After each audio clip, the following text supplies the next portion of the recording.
In Massachusetts, immigrants account for more than 1/4 of the adult workforce, and in some fields they account for a majority. According to researchers at MIT, immigrants are also needed for economic growth. That set the stage for agencies that can help with training and workforce development, such as Jewish Vocational Services, or JVS. I'd like to welcome as our guest from JVS, the president and CEO, Jerry Rubin. Thank you very much for being with us, Jerry. Thanks, Chris. First of all the things that in this report that you might have known before, was there anything that stuck out as a bit of a surprise? I think, for one thing, just the sheer numbers. I don't think most people realize that almost a third of the workforce are immigrants, and also how much of the new growth in the labor market has been from immigrants. More than half of newcomers into the Boston area, into the labor force, are immigrants. So really, we would have had no growth had it not been for immigration. I don't think people realize that. Of course, another thing that might be surprising to some people, maybe not so much yourself, but the level of education, because I guess there is almost a stereotype of immigrants as people who can't speak English, don't have much formal education, and yet actually a lot of them, at least they have the formal education. Yeah, that is surprising. I think you're right. People tend to think of immigrants as undereducated, and to some extent that's true. What we have is like a bit of a barbell. We have a very highly educated, in fact, a significant portion of the immigrant community is more highly educated than the native-born population. And then there is a significant part of the community, immigrant community, that is undereducated. Their English language skills are limited. They left their country before they could complete high school in many cases, and certainly college. So we have these both ends of the spectrum, but overall it actually looks pretty close to the average native-born population. Of course, another stereotype of immigrants, transients, not rooted in the community, and I guess maybe that's not necessarily the case. No, we're seeing that people on average, immigrants are living here more than 10 years. They're as if not more likely to be married. They've actually put down roots, and in some ways the immigrant community in the Boston areas has been more stable than the native-born population. Now, part of that is because we have so many students in our community, which tend to come in and move, but it's actually been a very stabilizing force, not a destabilizing force, and I don't think people realize that. And this is Being a News, and we're talking with Jerry Rubin from JVS. Jerry, some other things here that were also not surprising to me, but I think are worth reflecting on is where these immigrants are most likely to be accounting for the majority of the workforce. Home health aides, for example, yeah. Hotels. Right, so we found 18 industries where immigrants were 20% or more of the workforce. And of course, you'll find that in restaurants and hotels in the service sector.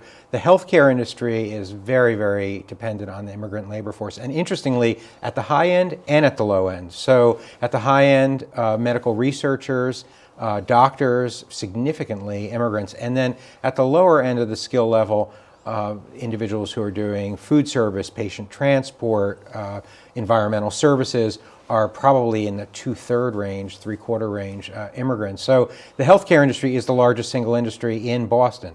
And it is probably, when you average it out, about 50% reliant on immigrants. So home health, more than 50%, hospitals, about 29%. And it's not just the employers. You're talking about a market, you're talking about the consumers, an aging population needing health care, the visitor economy. Yes.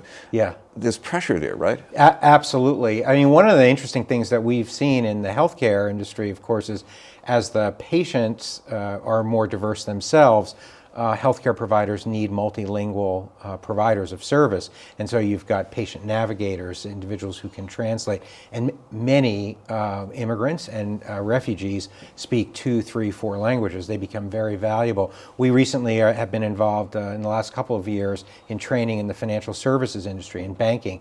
And the biggest single element of skill that the immigrants that we're training bring is multiple languages, because the customer base has become so much more diverse. Boston is a very different city than it was 30 years ago. It's just you can see it walking around, and the businesses know this, and they're having a very difficult time filling jobs in general, because we're at a pretty close to full employment economy.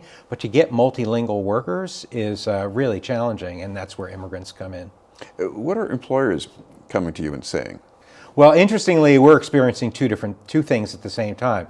One is we are really at a full employment economy. We're what 4% unemployment in Boston, and so employers are having a very, very difficult time finding individuals. I think that people are very aware of in the restaurant industry. It's almost impossible. I mean, restaurants are actually not able to open because they can't find employees.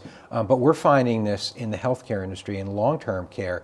It's a huge challenge. Nursing assistants are one of the fastest growing job categories in the country.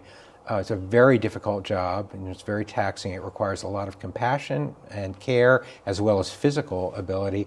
The pay is not fabulous because it's limited by reimbursements, and employers are having a very difficult time. We have more employers coming to us than we have graduates of our program, and that's quite different.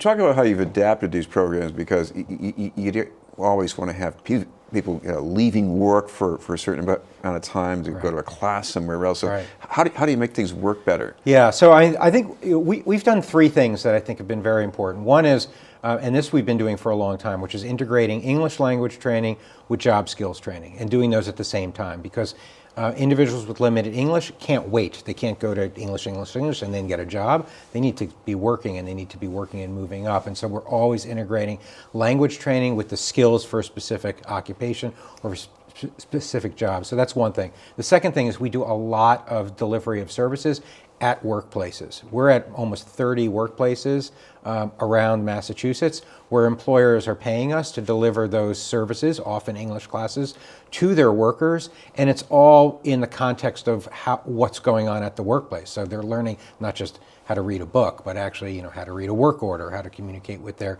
patients, so on and so forth. And then the last thing that we've done, which has been pretty interesting, I think, is that a lot of immigrants come to the United States with a high level of education, but very limited English, and whatever certifications they bring with them, they can't use here. They're not recognized. It's a huge talent waste. So it's an immigrant with a lot of skills who's in the service sector. They're working in a restaurant, they're driving a taxi.